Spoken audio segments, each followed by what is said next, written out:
Good evening, one and all.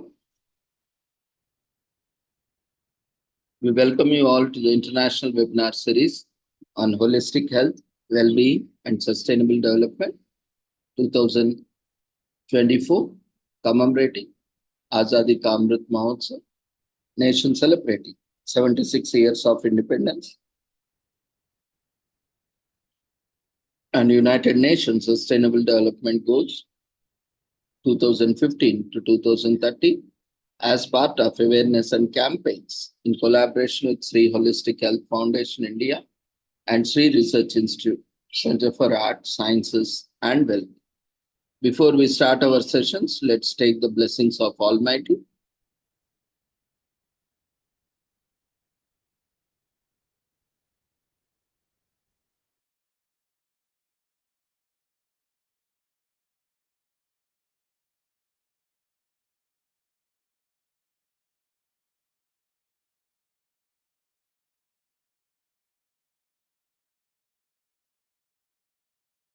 कुरुत्वं कल्याणम् आरोग्यं धनसम्पदः शुभं कुरुत्वं कल्याणम् आरोग्यं धनसम्पदः शत्रुबुद्धिविनाशाय दीपज्योतिर्नमोऽस्तुते दीपज्योतिर्नमोऽस्तुते शुभं कुरुत्वं कल्याणम् आरोग्यं धनसम्पदः शुभं कुरुत्वं कल्याणम् आरोग्यं धनसम्पदः.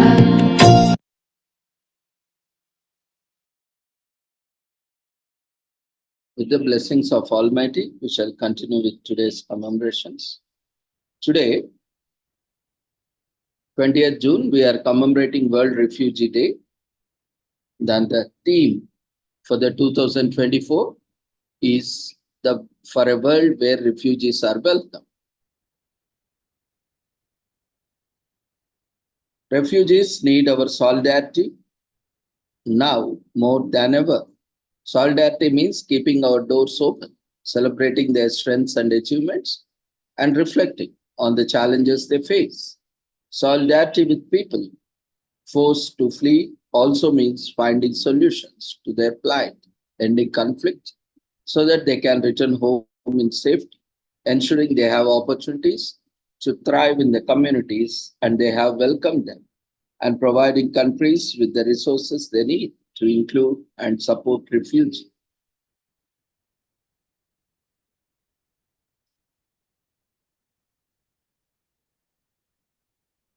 How can we show solidarity with refugees? Give support young refugees to pursue higher education by donating, to aiming higher campaign or any initiatives that is taken up locally, regionally, nationally, internationally. Advocate to help amplify the voices of refugees on this World Refugee Day. Discover the latest stats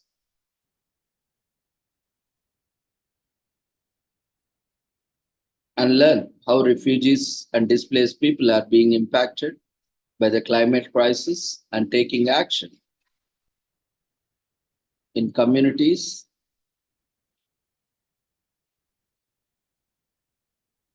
When we look at the background of this day, World Refugee Day is an international day designated by the United Nations to honor refugees around the world. Around the globe, it falls each year on June 20 and celebrates the strength and courage of people who have been forced to flee their home country to escape conflict or persecution. World Refugee Day is an occasion to build empathy and understanding for their plight and to recognize their resilience in rebuilding their lives. Every minute, 20 people leave everything behind to escape war, persecution, or terror. There are several types of forcibly displaced persons. Who are refugees? A refugee is a person someone who fled his or her home and country owing to a well founded fear of persecution because of his or her race, religion, nationality, membership in a particular social group, or political opinion. According to the United Nations 1951 Refugee Convention, many refugees are in exile to escape the effects of natural or human made disasters. Asylum seekers say that they are refugees and have fled their homes as refugees do, but their claim to refugee status is not yet definitely evaluated in the country to which they fled. Internationally displaced persons, in short known as IDPs, are people who have not crossed an international border but have moved to a different region than the one they call home within their own country. Stateless persons do not have a recognized nationality and do not belong to any country. Statelessness situations are usually caused by discrimination against certain groups, their lack of identification. A citizenship certificate can exclude them from access to important government services, including healthcare, education, or employment. Returnees are former refugees who return to their countries or register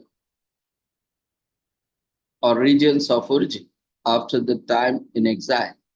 Returnees need continuous support and reintegration assistance to ensure that they can rebuild their lives at home. 1951 Refugee Convention and its protocol, a UN action. Refugees are among the most vulnerable people in the world. The 1951 Refugee Convention and its 1967 protocol help protect them. They are only global legal instruments explicitly covering the most important respect.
Yes, so the refugees are among the most vulnerable people in the world. So the 1951 Refugee Convention and its 1961 protocol help protect them. There are only global legal instruments explicitly covering the most important aspects of a refugee life. Accordingly, according to their provisions, refugees deserve, as a minimum, the same standards of treatment enjoyed by other foreign nationals in any given country, and in many cases, the same treatment as nationals. In 1951, the convention contains a number of rights and also highlights the obligations of refugees towards their host country. The cornerstone of the 1951 convention is the principle of non-refoulement. According to this principle, a refugee should not be returned to any country where he or she faces serious threats to his or her life or freedom. This protection may not be claimed by refugees who are reasonably regarded as a danger to the security of the country, having been convicted of a particularly serious crime, are also considered a danger to the community. The rights contained in the 1951 Convention include the right not to be expelled except under certain strictly defined conditions, the right not to be punished for illegal entry into the territory of a contracting state, the right to work, the right to housing, the right to education, the right to public relief and assistance, the right to freedom of religion, the right to access the courts, the right to freedom of movement within the territory, the right to be issued identity and travel documents. Some basic rights, including the right to be protected from refoulement, apply to all refugees. A refugee becomes entitled to other rights the longer they remain in the host country, which is based on the recognition that the longer they remain as refugees, the more rights they need. Actually, this looks good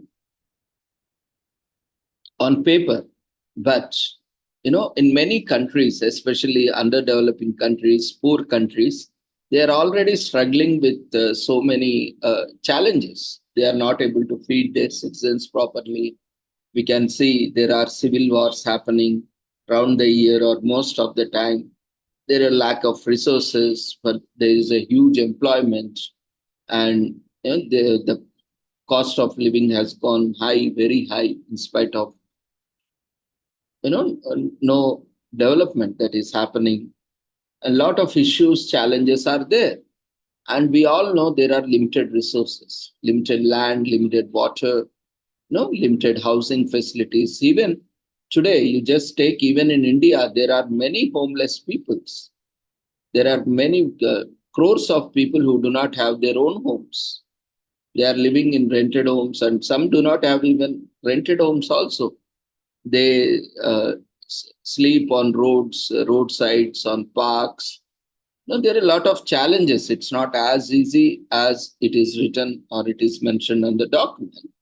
But understanding all these practical challenges, wherever there is an opportunity, wherever there is a capacity of bearing, and the minimum treatment, at least the minimum things we can give. But often, at times things also have turned uh, differently, where refugees also had created many issues. Even in India also, or in various other countries also, we see a lot of refugees, those who have settled here and are claiming, and they are, getting into all sorts of anti-national, anti-governmental, anti-religious, or, anti-majority campaigns and activities which have become a threat to the existing harmony of the society of the nation. And they start dominating, they start demanding, and all sort of things are happening. And they are claiming, rights and privileges sometimes even more privileges. So that is also creating and they claiming positions, political positions, political power, and bureaucracy power, executive power, judicial power, that sometimes, creates a different kind of situation. So why we are discussing all these things is these are the challenges that are faced by the host country, where when refugees are invited or refugees are allowed. So there should be a balance in between. No country can allow. We have seen many countries, those who killed, you name even the most developed countries also, they don't allow.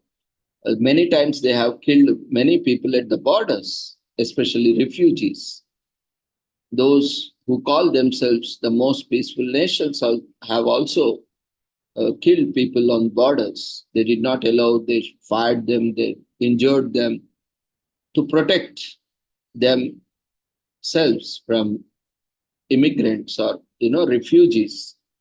And there are refugee camps also set up outside their territories, sometimes at the borders, to provide minimal assistance temporarily. It's and also it's a very um, cumbersome long-term affair. Not only just needs natural resources but also artificial resources. We have to feed them every day. As other people are fed, other citizens are fed. Basic amenities like food, water, food, and sanitation. They also need to take care of their personal hygiene, and to handle that there needs to be an infrastructure, and we cannot make them sit and keep consuming the resources. They will be a burden for the nation. Then we need to provide them some work. Otherwise, we say idle human's brain is devil's paradise. And there are a lot of issues again popping up within the refugee groups. There are, fights, there are quarrels, there are a lot of things, antisocial elements within the refugee camps, within the refugee groups, for gaining priority to the resources, because resources are limited everywhere on the planet. And within that, to gain more access to the resources, there are a lot of challenges. So all these are there. We need to consider and we need to leverage so that their minimum basic rights are met, and also ensure that within the country itself, if this is minimized, or there are some international understandings, but still there is a lot to be done. International cooperation is also required when any host country has to meet or entertain such requirements. Even international cooperation is required in terms of assistance, either in cash or kind, or in kind of security and various other things which will promote and encourage other host nations, especially, to deal with it.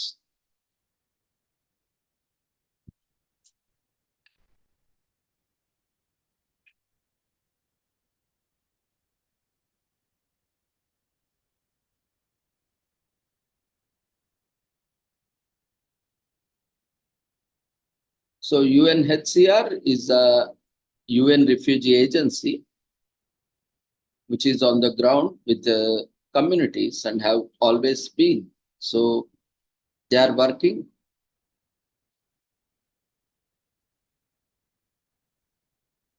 with the communities around the world.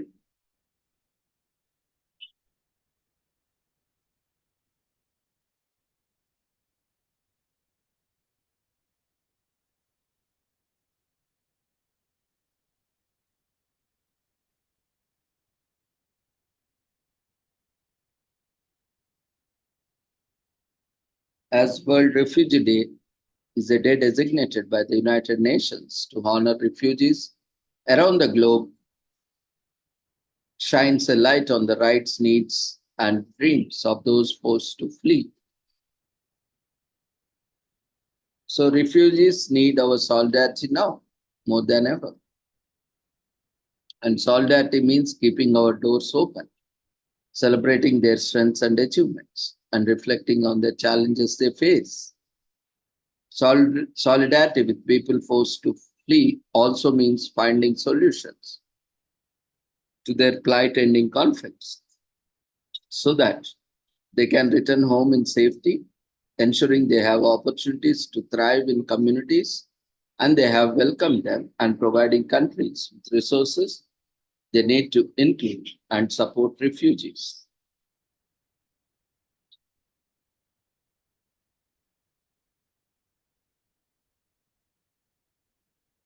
And refugees also can be assets, but it all depends on how refugees are going to support the host nation and how host nation is able to leverage the benefits of. At the end of 2023, an estimated 117.3 million people worldwide were forcibly displaced due to persecution, conflict, violence, human rights violations, and even seriously disturbing the public order. Placing on operational data, UNHCR estimates that forced displacement has continued to increase in the first 4 months of 2024 and by end of April 2024 is likely to have exceeded 120 million.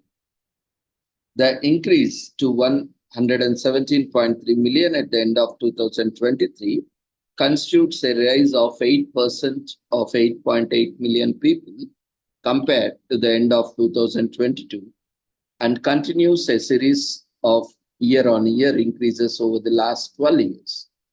1 in every 69 people, or 1.5% of the entire world population, is now forcibly displaced. This is nearly double the 1 in 125 people who were displaced a decade ago. So over 117.3 million people were forcibly displaced at the end of 2023. This equates to more than 1 in every 69 people on Earth. The number of displaced people have increased every year for 12 years.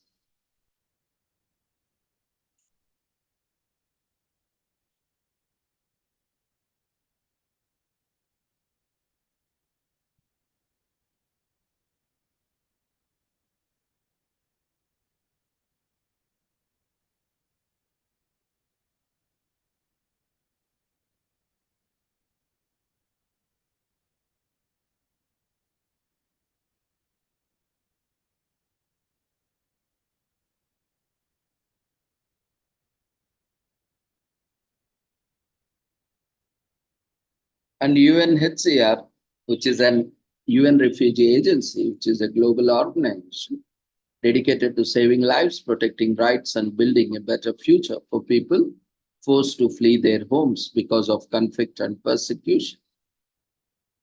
Formerly known as the Office of High Commissioner for Refugees, UNHCR, was established by the General Assembly of the United Nations in 1950 in the aftermath of the Second World War to help the millions of people who lost their homes.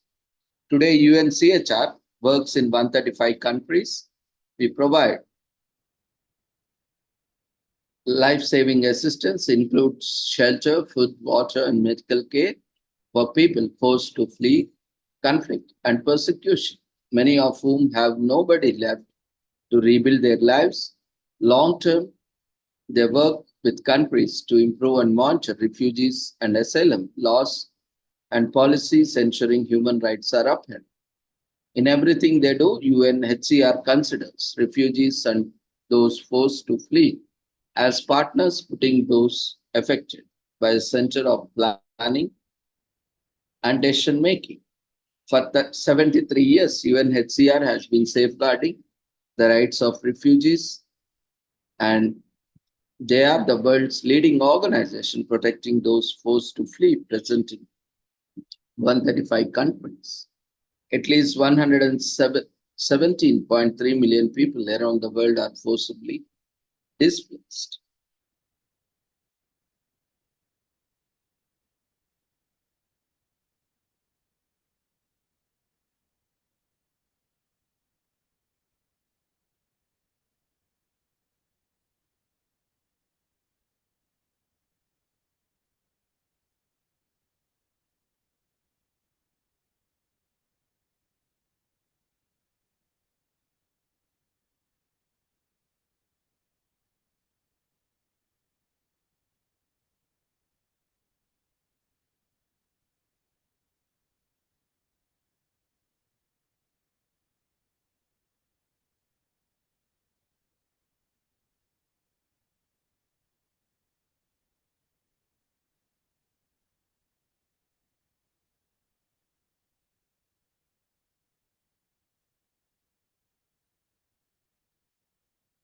This week is also commemorated as Refugee Week from June 20 to 26 in the United Kingdom. It's a day to honor refugees and appreciate the contributors, creativity, and resilience of refugees and people seeking sanctuary. More than 82.4 million people have been forced to flee their homes. More than ever before, this means 1 in 95 people, over 1% of the world's population, is displaced. So, this is a day for all of us to support, help, and appreciate everyone who is displaced from their homes and is suffering as refugees. So, let us take a stand to make their life better. Refugee Week is a special week-wide festival celebrating the contributions, creativity, and resilience of refugees and people seeking sanctuary. It was founded in 1998 to celebrate the contribution of refugees to the UK and to encourage a better understanding between communities. From the inception of Refugee Week till now, it has always been a growing global movement. Refugee Week is a platform that holds hundreds of arts, cultural, and educational events alongside media and creative campaigns. The celebrations that happen during Refugee Week are intended to help people from different backgrounds come together and also to create awareness of the reasons refugees exist in the first place. It also tries to shed light on the challenges the refugees face when seeking safety in different countries. This is why Refugee Week has been more of a platform for people who have sought safety in the UK to share their experience and stories in their own way. Regardless of color, class, gender, sexuality, age, or immigration status, refugees and asylum seekers from a diverse community with unique experiences. However, Refugees Week's objective has remained unchanged since its inception.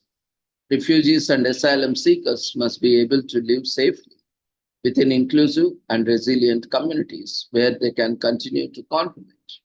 So let's all join together this Refugee Week to show our support for those who lost their homes and lives and welcome them all with open arms. The Parliament of Great Britain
if there was some technical issue. A refugee is someone who has been forced to flee his or her country because of persecution, war, or violence. According to the recent poll, some of the biggest challenges faced by immigrants are language barriers, lack of employment opportunities, housing, access to medical services, and prejudice. Some of more than 25 million refugees are living in the world today. Some of the successful and famous refugees are Mila Kunis, Regina Spektor, and Madeleine Albright. Spread awareness and application for all hardworking refugees in your local community. Help them in any way you can. One of the impactful ways in which you can take part in Refugee Week is by participating in celebrations. You can get involved by holding or joining an event or activity. If you have someone who has been displaced from home to know someone who has displaced from home, share your story with the world. Use social media and let world know about your experience. There are refugees in many parts of the world with as many as 48 million people being displaced in their own countries. About 42% of all forcibly displaced people are children under 18. Children suffer a lot. Refugee children need education. More than half of all refugees aren't in school. Most refugees fled from Syria, Venezuela, Afghanistan, South Sudan, and Myanmar. According to the United Nations High Commission for Refugees, UNHCR, the number of children born as refugees between 2018 and 2020 is at least 1 million. So Refugee Week is a much needed day that emphasizes that safety of each of us matters to all of us. Everyone has the right to have a place they can call home that is safe for them and their families.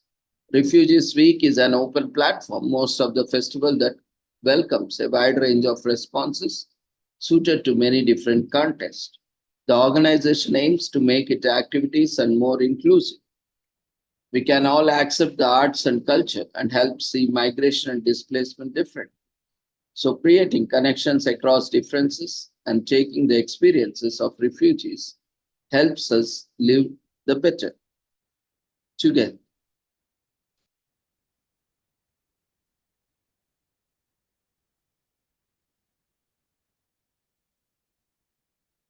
This day is also commemorated as summer solstice. The longest day, summer solstice, is observed on either June 20, 21, or 22. This year it falls on June 22nd. That's why we also celebrate International Day of Yoga on summer solstice on June 21 every year. The timing shifts because it depends on when the sun reaches its northernmost point from the celestial equator. Mostly it falls on June 21, few hours here or there sometimes. As the sun creeps up over the hills into your town on June 20, you will know it's here, the blessed time of the year when barbecues and beach trips reign, when work slows and summer holidays began getting together with friends and family.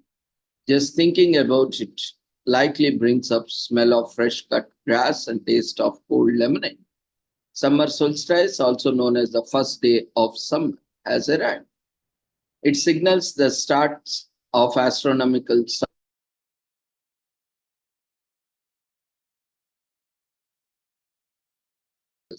Finally, gradually, but then an increasingly larger daily intervals. As the September equinox approaches and ushers in the beginning of fall, because the sun travels across the sky in its most elongated path during the summer solstice, that the day has the most daylight hours. We interrupt this poetic paragraph to remind you that this applies only to those living north of the equator. Oh, you might be wondering, where is summer now? Summer has already gone. We have winter. So this is not for us. You know, we have two hemispheres, northern hemisphere, southern hemisphere. So this is applicable to the people who are living to north of equator, especially in US. This time is summer season. So for them, the other part of the world, the other side of the planet, or the other part of the globe. So it is the longest day.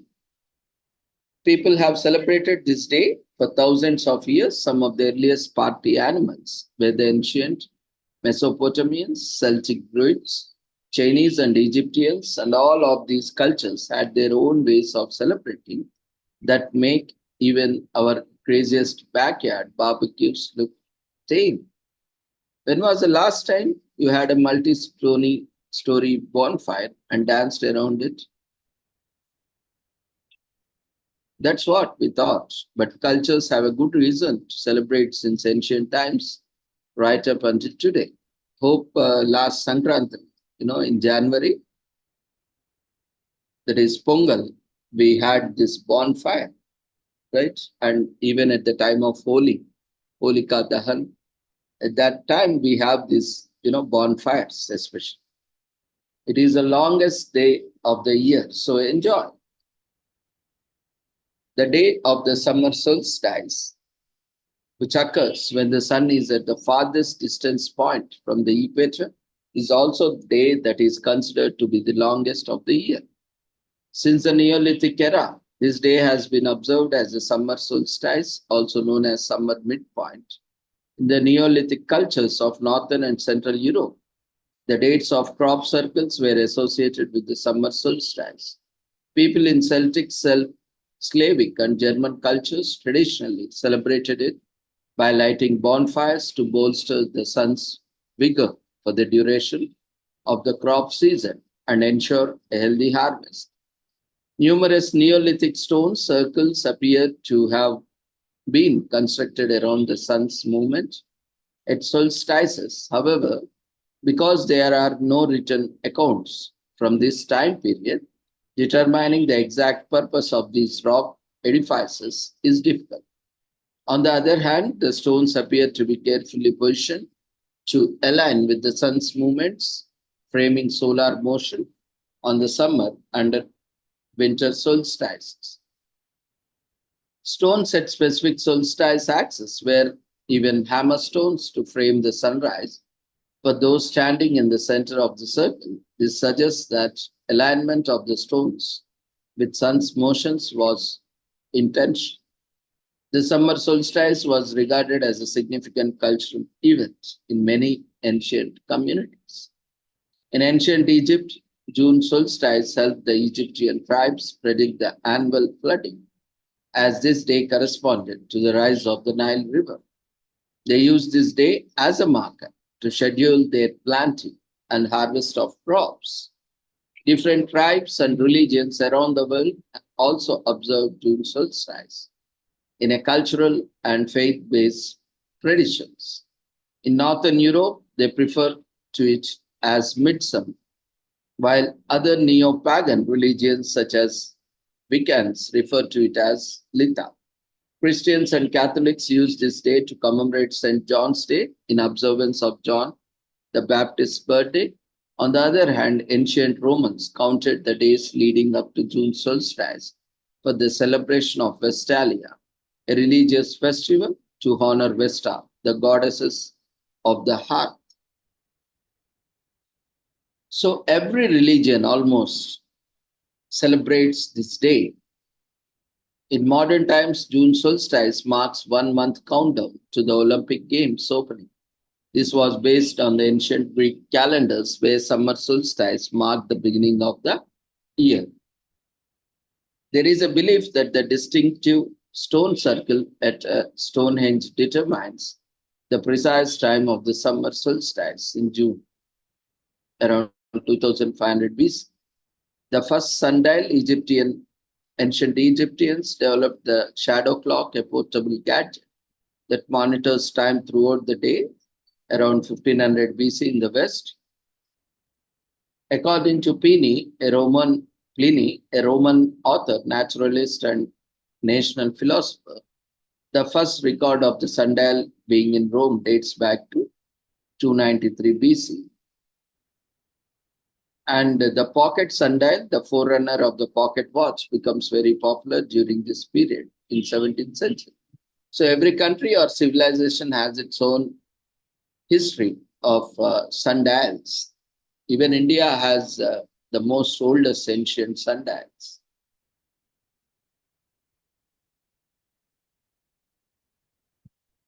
So as I already mentioned, there are two solstices, that is summer and winter. Summer solstice happens in the in the north, in the month of June, where the nights are shorter, and the winter solstice happens in the south, where the nights are longer. So Scandinavians also celebrate June solstice, where maypoles are erected, homes are decorated with garlands, and girls wear flowers in their hair.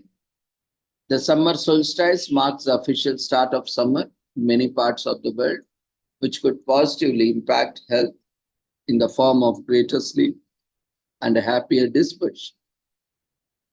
People often feel better or happier during this time of the year. The summer solstice serves as a bittersweet reminder that nothing lasts forever. We inhabit a realm where everything undergoes a continual cycle of rebirth and decay. When we keep in mind that the things we cherish don't remain forever, we can cherish them with more while still physically present. Today, the solstices are almost exclusively celebrated by pagans. Litha, the most major pagan celebration, begins on the eve of summer solstice and celebrates the power of sun god and the midsummer solstice. So don't miss this wonderful day. And this requires waking up early, very early, but don't let that stop you. This actually starts the day before making a list of everything you want to accomplish on June 21st. Try to wake up before the sunrise and find a place to watch it. Then go about completing your list. Don't rush too much. You have plenty of time today as it is the longest day. Then find a spot to watch the sun go back down. It may only be a few seconds, but just successfully spend the longest day of the year being extremely productive. All over the world, one of the most common ways to celebrate summer solstice is spend it outside. Take the family camping, have a cookout with your best friends, make a slip and slide in the yard for the kids. All of these are surefire ways to make the full advantage of the prolonged sunlight. Eat outside by taking home prepared food or having potlucks and enjoy the beauty of the world around you. An outdoor gathering might be joyous, but a change of location can be just as enjoyable. Get the family together and visit a park or beach for a barbecue or a picnic. If you are up for a crazy party, do some research into how ancient cultures welcome the summer season and host a party with more or less same celebrations. If you wanted to be emulate Northern European culture, you could throw a Litha party, eat fresh fruit and vegetables that are ready for picking at this time of the year. Have a giant bonfire of oak and dance wildly around a maypole. Encourage ancient era clothing for a really memorable, albeit strange summer solstice celebration. You can stay up and gaze at the stars. This is the first time you can borrow a book or download an app to assist you in spotting the constellations.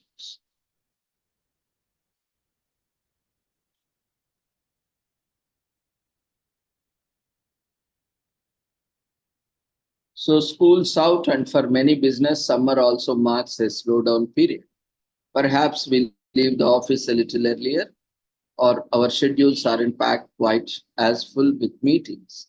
We plan family vacations and take extended time off, which research has shown in a critical part of staying focused and committed to your work when things aren't so slow. It's a time for rest, relaxation, and regeneration. Night picnics are popular in the southern hemisphere during June solstice. Longer nights mean longer conversations with friends and a longer time to rest before the next day. Today is the longest day, and you get to soak up more sun while enjoying the day with family and friends. So, says this day by enjoying outdoors on a picnic. Pack your favorite snacks, grab a book, and bath under the cozy, warm sun.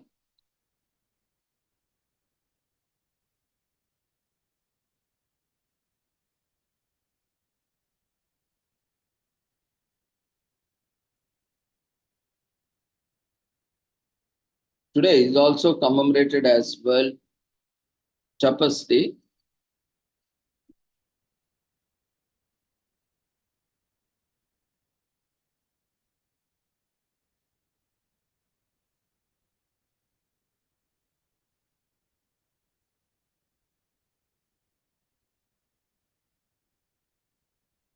Tapas may be served cold, such as mixed olives and cheese, or hot. It can now be served as a full meal if desired. In some Central American countries, tapas snacks are known as bocas, and in some parts of Mexico, it is referred to as botanas. The word tapas is derived from the Spanish verb tapar, which means to cover, a variation of the English word top.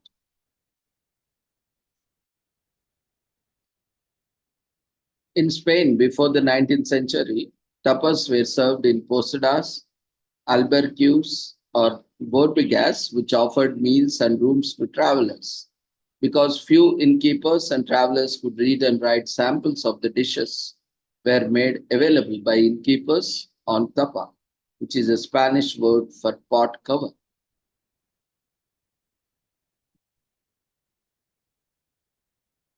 So, according to the book, The Joy of Cooking, the first tapas were thin slices of bread which sherry drinkers used to cover their glasses between the sips to prevent fruit flies from hovering their drink.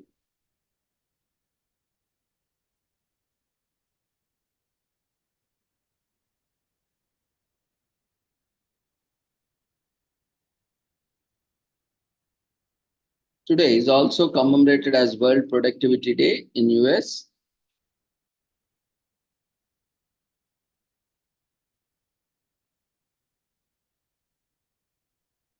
Remember to acknowledge every success, even seemingly insignificant ones. So, productivity equals efficiency purely in dictionary terms. The word has increasingly become associated with economics or the corporate world, resulting in a boxed up understanding of the term. The reality is that people are wildly are different. So are personal views on productivity. To some, it means efficiently juggling work and home. Business leaders might define as it rallying everyone to a shared goal. If you are a creator, ample time for rumination and debate also counts as productivity. What motivates us each day rarely manifests as spreadsheets, calendars, or planners. These are tools that can help us achieve what we want. Meaningful productivity goes far beyond. It's about making informed choices, the art of balancing both professional and personal goals. Getting more things done is only one part of it. Ultimately, we want to be productive, to have enough time for all the things we love while we are at it. It's essential to know what is not productive, such as being busy all the time. Efficiency isn't someone who tricks off numerous tasks on an overscheduled calendar. Being busy and productive aren't the same things at all. 24 hours sometimes seem too short. Productivity means making the most of your time, not by creating endless task lists or filling up calendars with things to do, but rather by creating impactful habits of fulfillment and success. Start by defining what productivity means to you. You may want more money or perhaps more vacation time. But what's driving out? Adventure, Are you caring for your family? Connecting it to a passion can flip perspectives. And how you approach each day. On World Productivity Day, let's ask ourselves these questions. Today is about inspiring everyone to be better versions of themselves. The world's first mechanical works are born in Europe, the invention of timekeeping around 1300s. The first assembly line, Henry Ford installs a moving assembly line for the mass production of automobiles in 1930. Ernest Hemingway writes at the crack of dawn and continues until he can do no more in 1889, in between 1889 to 1961. The psychological theories for productivity, Abraham Maslow coins a hierarchy of needs as part of his theories of human motivation.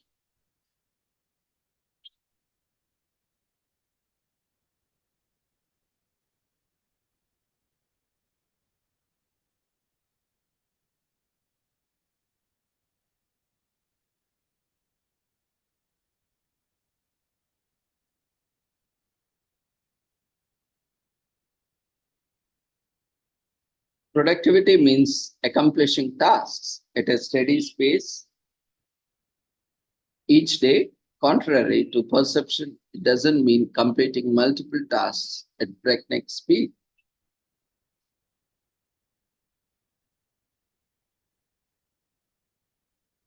So, while definitions of a productive day are personal, the best days often involve feeling good about ourselves.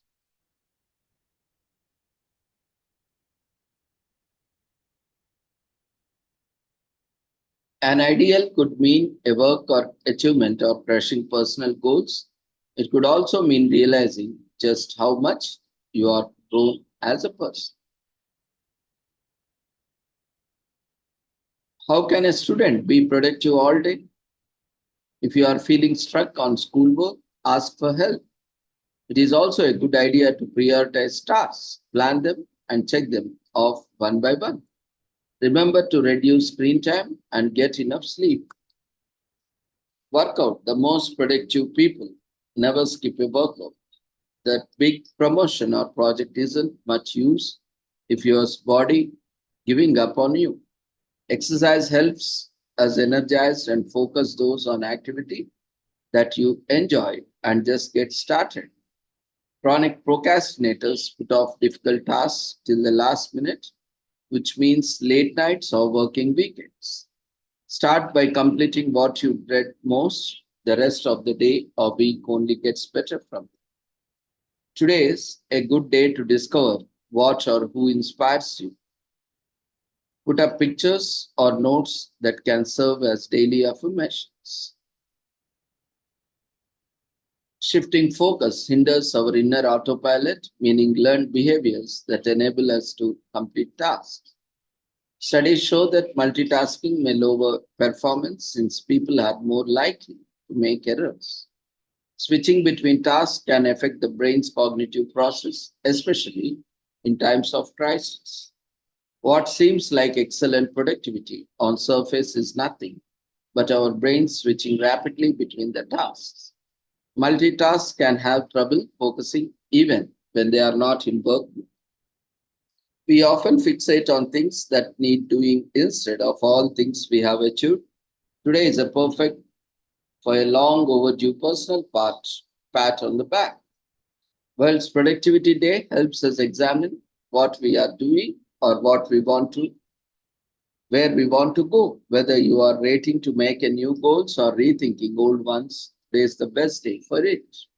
Small changes each day can deliver incredible results. All of us know this, but how many of us stay true to it?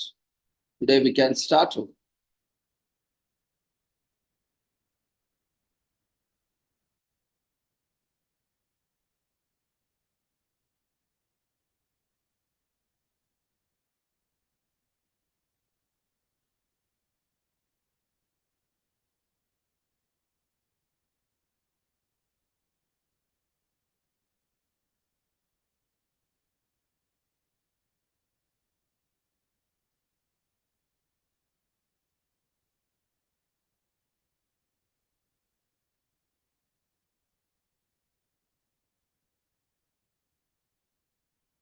Today is also commemorated as Ugliest Dog Day in US. The pups out there with a face only a mother could love. But when it comes to man's best friend, is there any dog that can't be deemed adorable? We honor the facially challenged ones on June 20, Ugliest Dog Day. What started as a fun contest has grown into an annual celebration of not so handsome dogs amongst us. So grab your favorite pup and give him an extra snuggle today as you go about your day. Say hi to every pup, pretty and not so pretty. No matter how they look, the antics of furry animals will always be undeniably cute. There are some really unphotogenic pets out there, but hey, as they say, beauty is in the eyes of beholder. That is why World's Ugliest Day is celebrated on June 20 every year. We love to love the dogs every day, but dogs with facial deformities or less attractive features are in the spotlight today. It's their day. Whether they lack fur or adorable faces, those puppies' eyes will get us. So, the World Ugliest Dog Contest is an annual contest held in Petaluma, California, as part of Sonoma Marine Fair to decide which of the dogs entered the contest is the ugliest. The winner receives a trophy and the title of the world's ugliest dog, and the dog's owner receives $1,000 in prize money. Since 2017, the prize money has increased to $1,600, along with a free trip to New York City. Throughout the years, many dogs have participated to claim the esteemed title of the world's ugliest dog, with one breed in particular winning the most titles, the Chinese Crested. Since the inception of the contest in 1970s, the most unsightly dog has been from this breed at least 22 times. With a hairless body and bulging eyes, and the breed is still beloved and described by the American Kennel Club as the ultra affectionate companion dog. With social media full of content featuring cute, fluffy animals, with shares and likes stacked up, Ugliest Dog Days recognizes the not so cute lot and makes owners beam with pride for their unattractive pets. World's Ugliest Dog is trademarked. A contest to name the world's ugliest dog is held every June at the Sonoma Marina Fair in 2009. The fair trademarked the phrase. You cannot use it and organize contests until with their collaboration.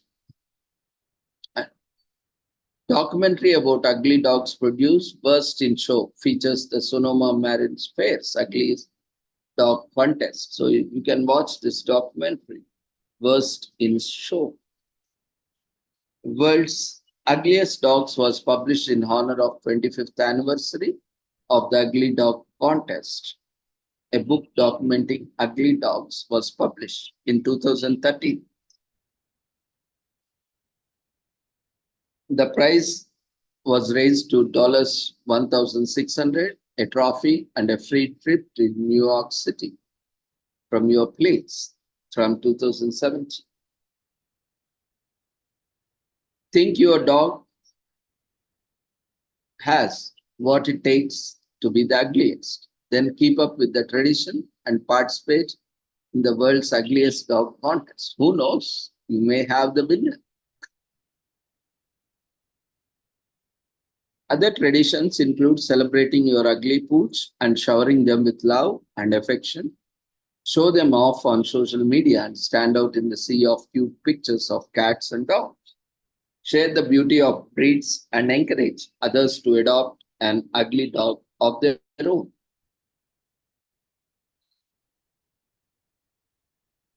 The prize money of the world's ugliest dog contest since 2017 has been raised to $1,600, as already mentioned.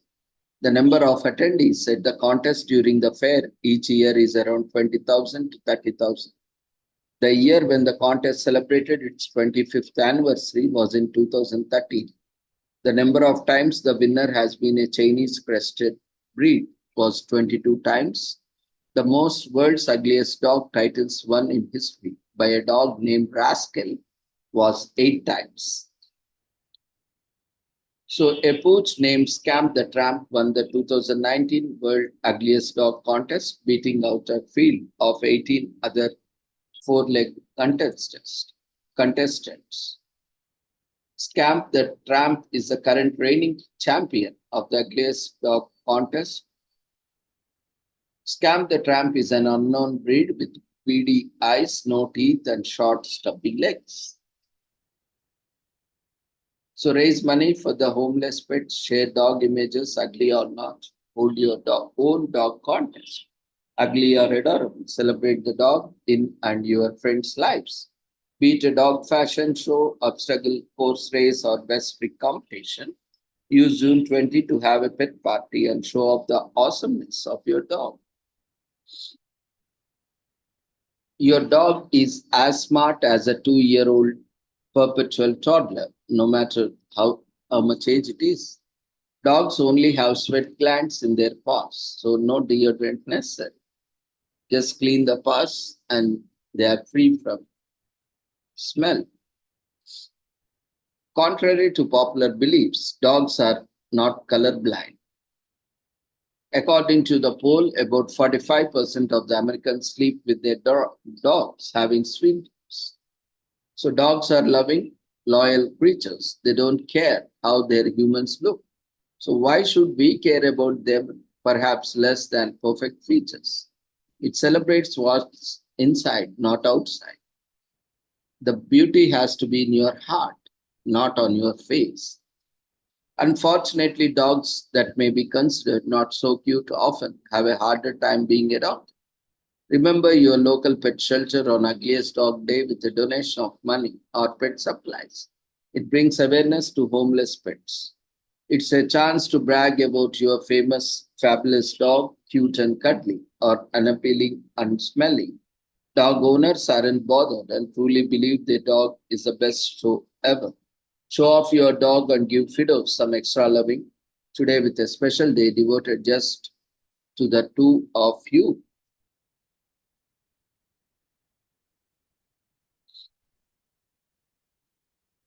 Today is also commemorated as Nystagmus Awareness Day in US. Nystagmus Awareness Day is celebrated every year on June 20. This is a time to discuss the issue of nystagmus, which affects millions of people worldwide and has no known permanent cure. However, with early diagnosis, some useful interventions can be applied to control it's in the early stages. Therefore, it is important to use this day as an opportunity to spread awareness about this condition, especially among would-be parents.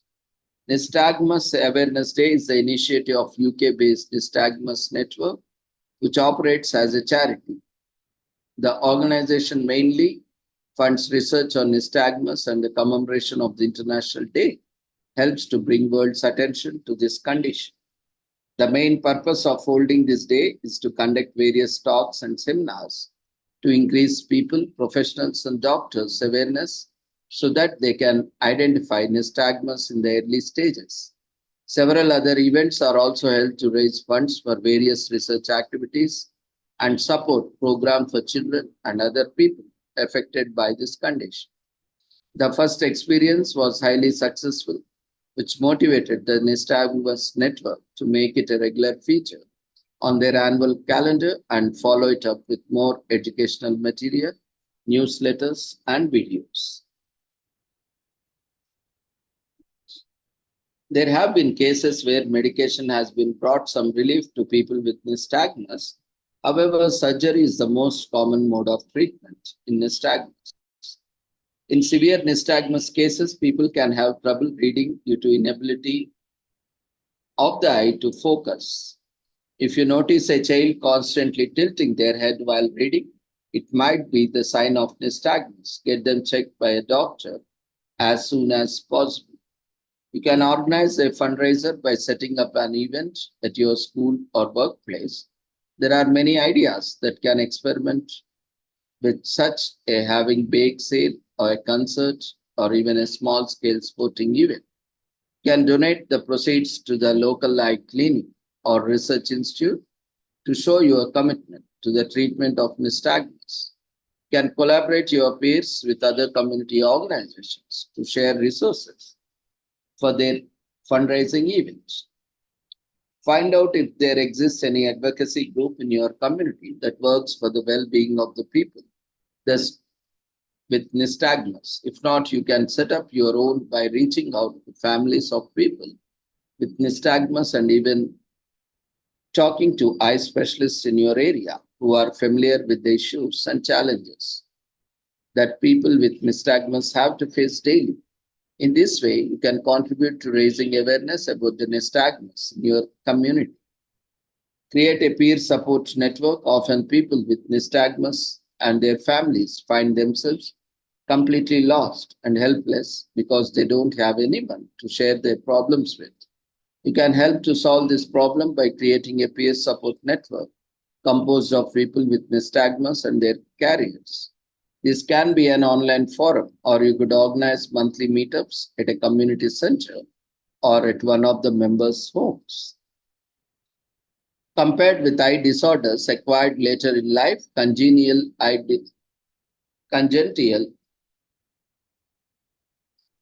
congenital eye disorders are relatively easier to treat.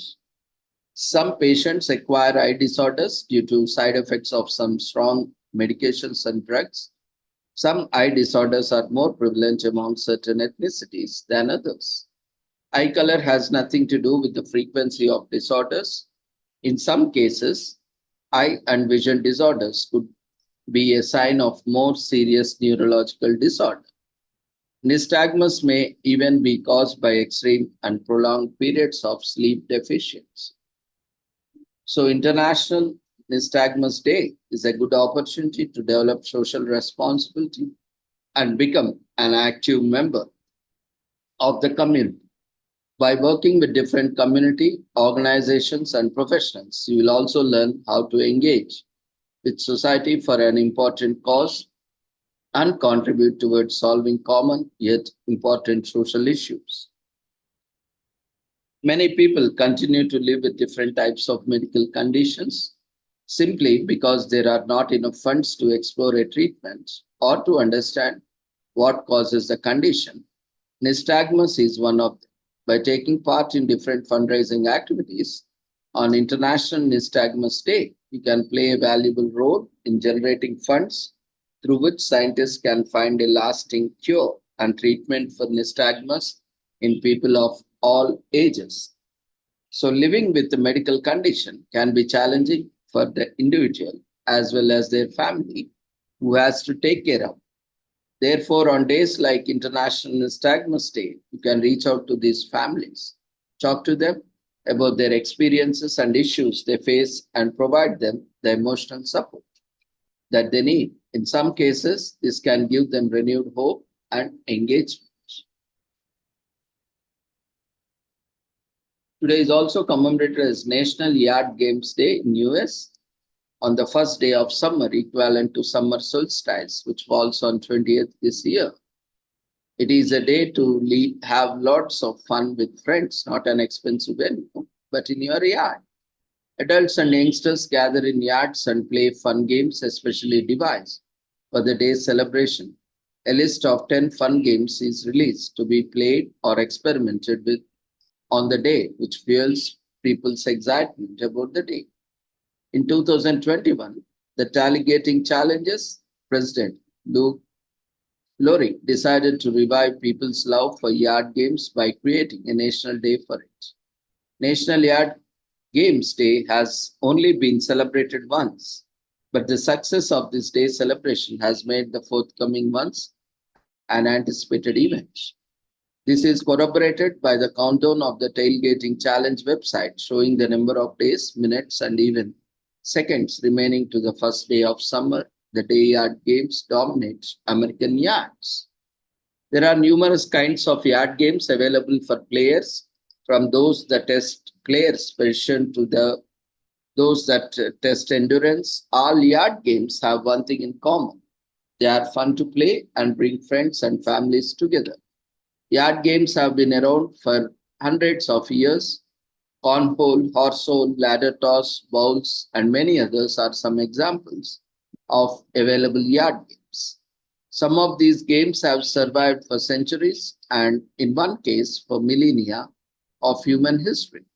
The game of bowls, for example, was played 5,000 years ago in the ancient Egypt. Boko became exceedingly popular in the Russian Roman Empire around the 16th century.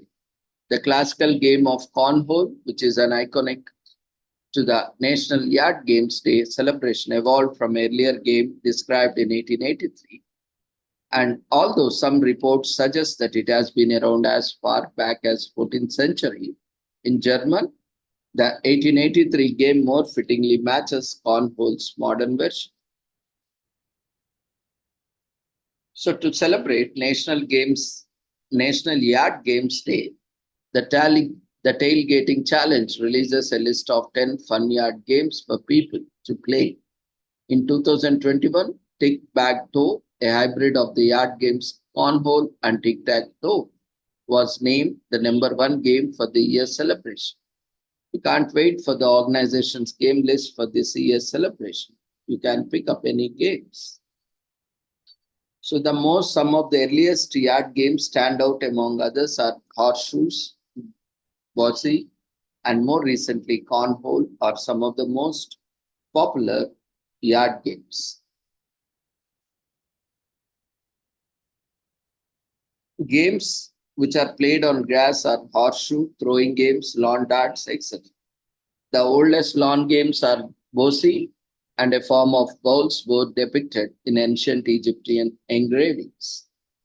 There is no better way to celebrate this day than to do what is meant for. If you have any wonderful game idea you think can fit into yard games category, then celebrate this day by introducing it. You can give it in your own name. To spice up this day celebrations, don't just have friends over, invite neighbors, acquaintances as well, and engage them in the fun.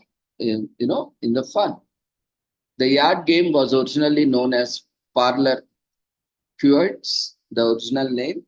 It is also known as bago, backyard toss, the beanbag game, etc., depending on the location. The round hole used in the modern version of the game was originally square shaped. The duo musicians Rhett and Link composed a cornhole song in 2007, boosting people's fondness for the game. The Ohio city of Cincinnati is considered the capital of cornhole. We know everyone likes to have fun with friends and family. Then why then shouldn't we love a day that offers exciting and fun activities? It builds skills with loads of fun and challenging games played during this day. People get to improve the skills necessary to win. This adds to the pool of human skills. The day is best celebrated with friends and family. This ensures that close bonds between people and their friends remain intact. Today is also commemorated as National West Virginia Day in US. This celebrates West Virginia as the last state created from one of the 13 original colonies under the British Empire. The day marks the birth of a region that is home to some of the largest forests in the country, an industry of coal mining, and a rich cultural history.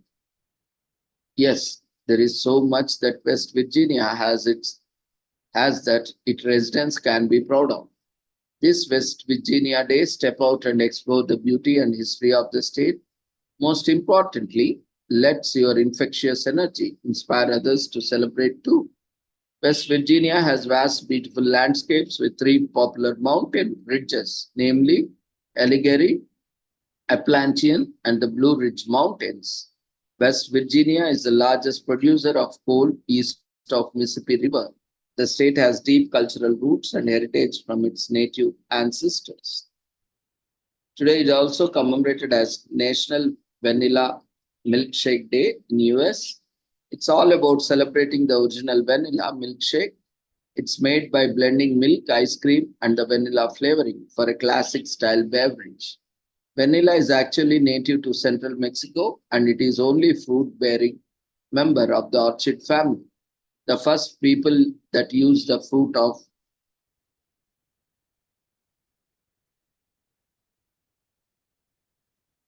Trilcochil while were the ancient Totonac Indians of Mexico. But after Aztecs defeated them, they no longer had sole ownership of the fruit. Today is also commemorated as National Ice Cream Soda Day in US. Americans all over the country enjoy this favorite dessert by trying out various flavors and make it in different styles. With more than a century of history, there is so much to learn about ice cream sodas, right from how they were invented to different methods of preparing and consuming them in different states and cities of the US.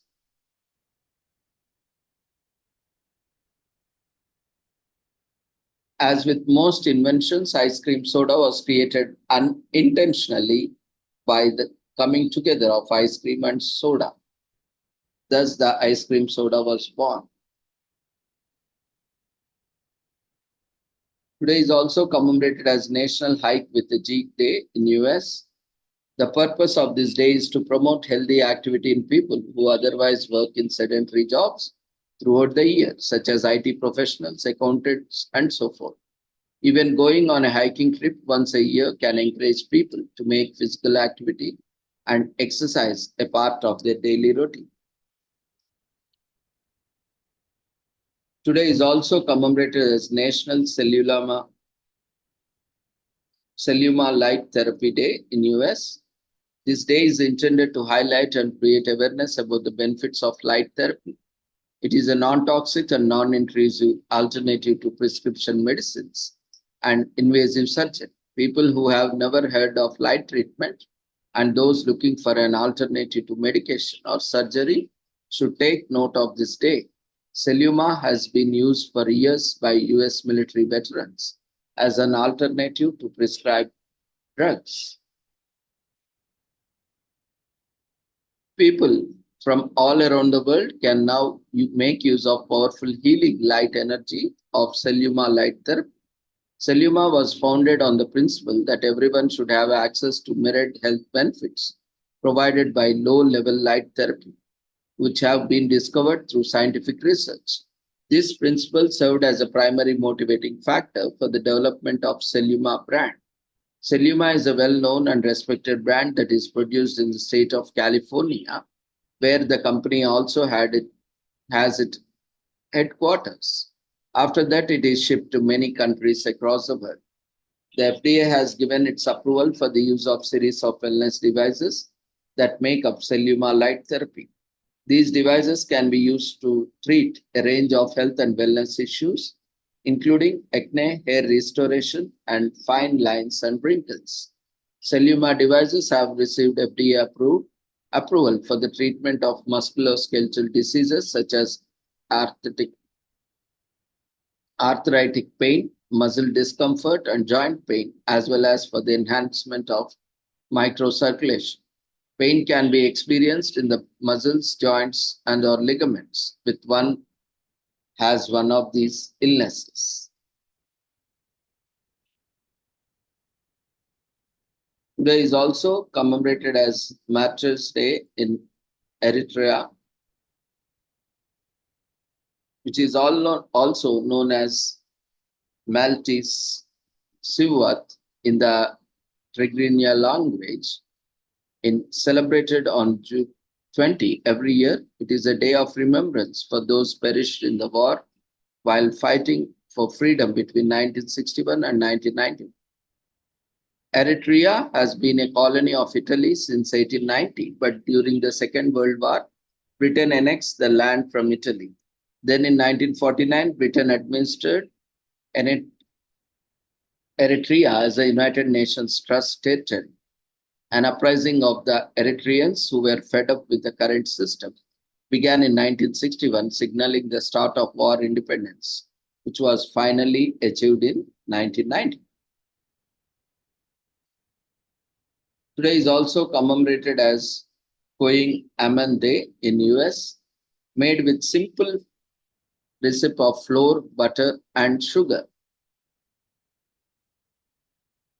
Koigan Amman is made of in different varieties and flavors since it originates in the region of Britannia. The Koigan Amman combines the simplicity of Welsh foods with the elegance of French taste.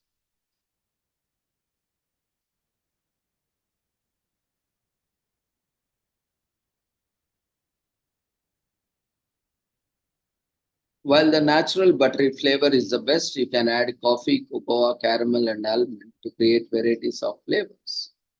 Provided that you keep them in an airtight container and reheat them for about 5 minutes in the oven before serving. It can also be had on the next day.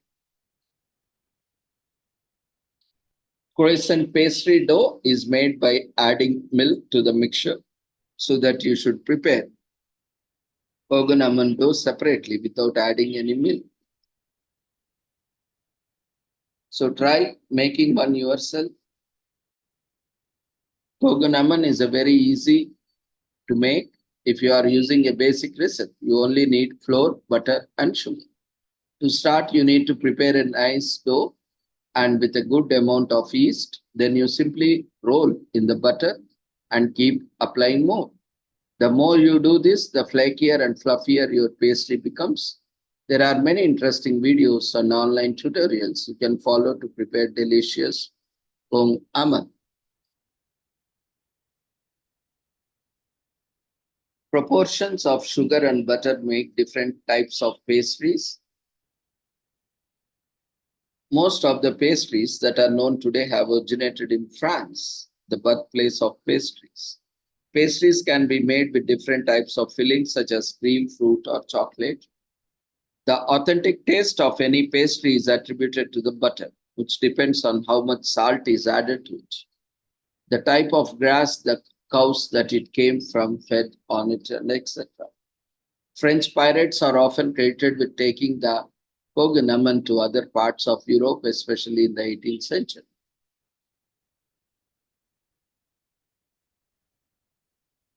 Today is also commemorated as Flag Day in Argentina.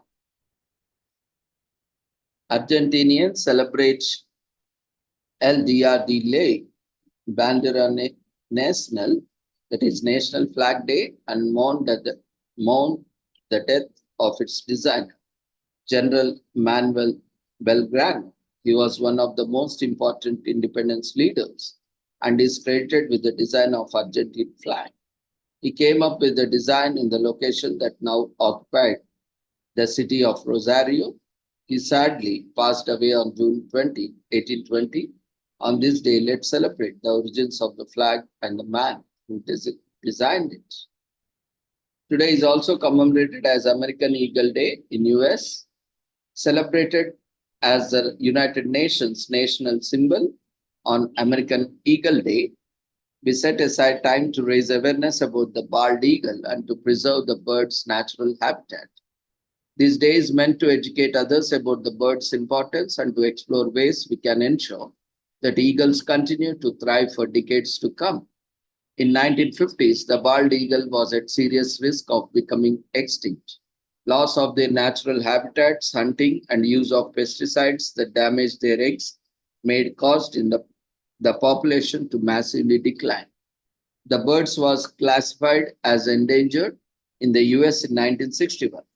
The birds went on to become a prime success of the Endangered Species Act.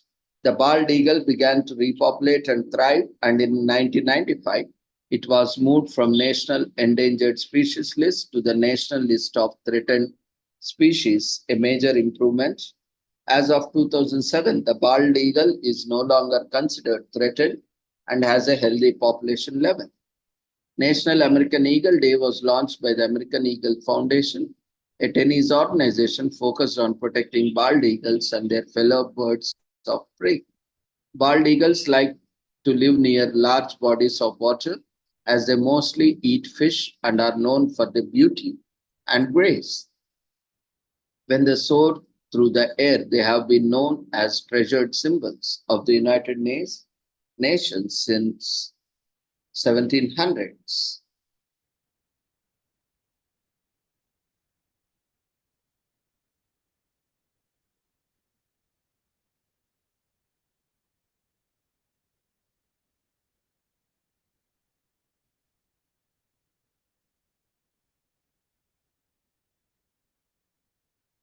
Today is also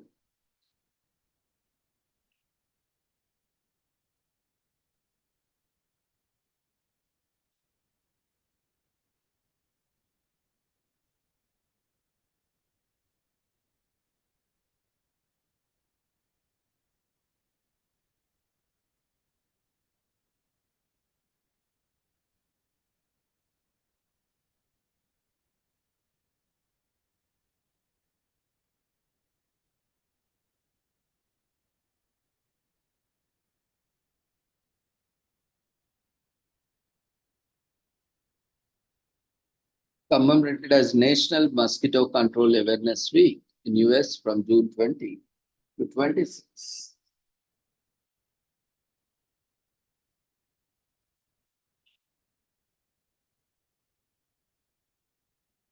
So National Mosquito Control Awareness Week, which takes place from June 20 to 26.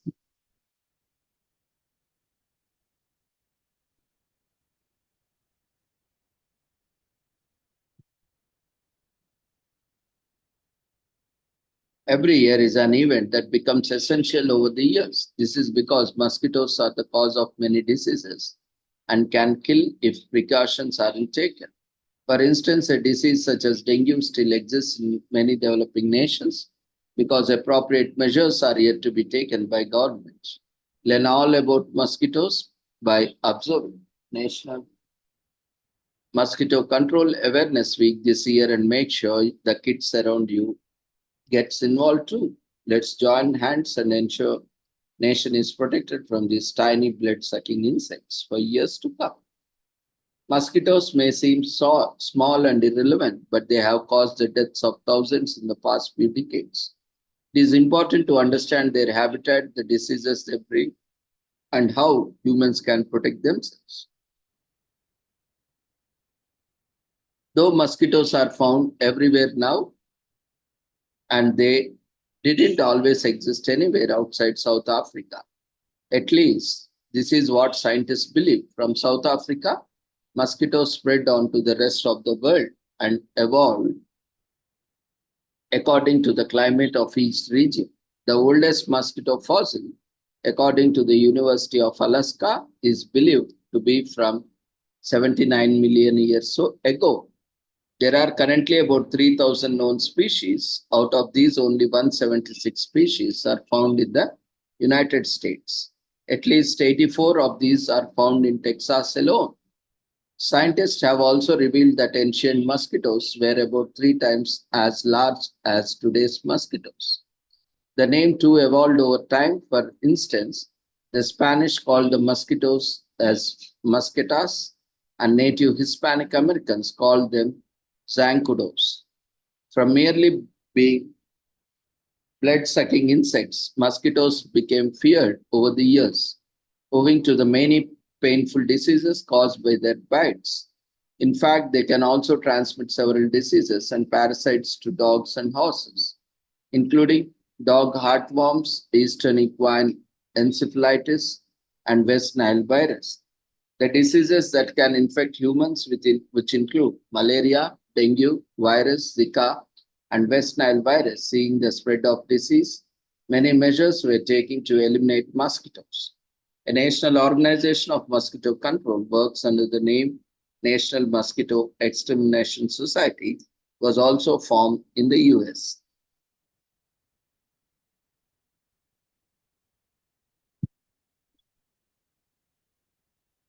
A yellow fever outbreak occurs in the New Orleans and Pensacola in 1905. New Jersey became the first state to authorize mosquito abatement districts in 1912, making rules. About 2 lakh cases of dengue fever arise along the Gulf Coast from Texas to Florida in 1922. The Journal of Mosquito Systematics newsletter is renamed Mosquito Systematics in 1970. Mosquitoes can be controlled through methods such as prevention, source reduction, larviciding, and adulticiding. Since mosquitoes are most active at dusk and dawn, this is best time to spray. Spraying is safe and does not harm humans. So spray away, educate the young, find out about diseases. Out of the 3,000 species of mosquitoes, only a few hundred feed on human blood. Only female mosquitoes bite since blood helps their eggs develop. Mosquitoes prefer horses, cattle, and birds over humans. Humans are not the first blood preference. Mosquitoes can lay up to 300 eggs at a time, impressive egg laying ability. The average mosquito lives for less than 2 months. So this day spreads awareness about diseases, teaches how to keep mosquitoes away, and it is also educational for people of all ages. It gives us an interesting overview of the history of mosquitoes. The number of deaths mosquito-borne diseases have caused other intriguing facts. So with this, we shall end the commemorations of the day. Thank you everyone for joining us on this day. From tomorrow onwards, we have 3 days. For 3 days, we are celebrating International Conference on Yoga. So we request everyone on this planet who are practicing yoga, who are teaching yoga, who are planning to start learning yoga, everyone to join tomorrow's sessions along with the next 2 days and learn more about yoga. If you are a yoga practitioner or a yoga teacher, you can join and demonstrate and present on yoga, and you can share your knowledge. And there is no age limit because yoga can be performed by anyone. Yoga can be practiced by anyone. Even nowadays, we see toddlers are also being taught yoga, and they are also being practicing yoga. So now there is no limit. Even toddlers, if they can perform independently, they also can do it. So senior citizens, youngsters, millennials, anyone, if you have the passion for yoga, then you are the person for tomorrow. So you can visit the website and register, or even we'll be also circulating the registration message even today night and tomorrow. Register yourself and be active, proactive tomorrow. Be get up, get ready, dress up in flexibles so that you can demonstrate yoga and you can start practicing yoga. Tomorrow we will also have common yoga protocol. Along,